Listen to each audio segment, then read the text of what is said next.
దేవుడు నిన్ను రెట్టింపు ఘనతలో పెట్టాలి అని అనుకుంటున్నాడు. దేవుడు నిన్ను రెండంతలుగా గణపరచాలి అని అనుకుంటున్నాడు. ఆమేన్. అయితే నీవు పడిన శ్రమ ఉంది కదా, దానికోసము దేవుడు కొంత భాగాన్ని సిద్ధపరిచాడంట నీకు. ఆమేన్.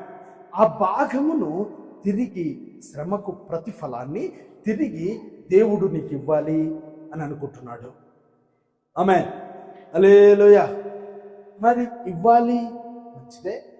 మరి ఇవ్వాలంటే నేనేం చేయాలి? దాన్ని పొందుకోవాలి అంటే నేనేం చేయాలి? దాన్ని నేను స్వతంత్రించుకోవాలి అంటే నేనేం చేయాలి అనే ప్రశ్న ఇప్పుడు నీకు వస్తుంది. ఒకవేళ నువ్వు జాగ్రత్తగా వింటే నీకు వస్తుంది. ఈరోజు నేను మీతో చెప్తున్నాను, మీరందరూ ఇక్కడ కూర్చున్నారు కదా, మీరు అనామకులు కాదు, మీరు ఒంటరి వారు కాదు, మీరు విడిచిపెట్టబడ్డవారు కాదు.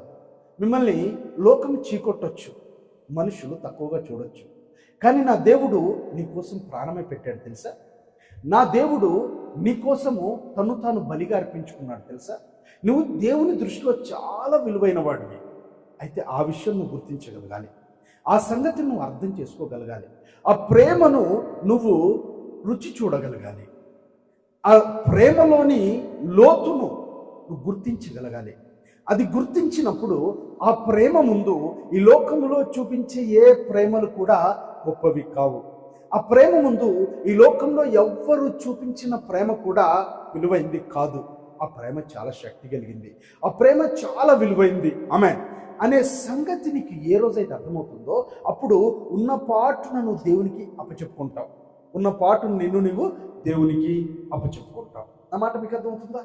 ఆమె ఎప్పుడైతే అప్పచెప్పుకుంటావో అప్పుడు దేవుడు నువ్వు ఎప్పటి నుంచో చేసిన ప్రార్థనలు ఉన్నాయి కదా, ఎప్పటి నుంచో దేవుని దగ్గర నువ్వు అడిగినవి ఉన్నాయి కదా, ఎప్పటి నుంచో దేవుని దగ్గర నువ్వు కోరుకున్నవి ఉన్నావు కదా, దేవుని దగ్గర నువ్వు చేసుకున్న మొక్కుబడులు ఉన్నాయి కదా, అవన్నీ కూడా నీ జీవితంలో దేవుడు నెరవేరుస్తాడు.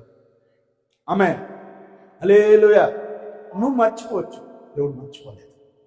అనుకూల సమయంలో మొర్రపెట్టిన మొర్రలన్నింటినీ కూడా నా దేవుడు నీకు ఇవ్వాలి అని అనుకుంటున్నాడు, నా దేవుడు నీకు అందజేయాలి అని కోరుకుంటున్నాడు.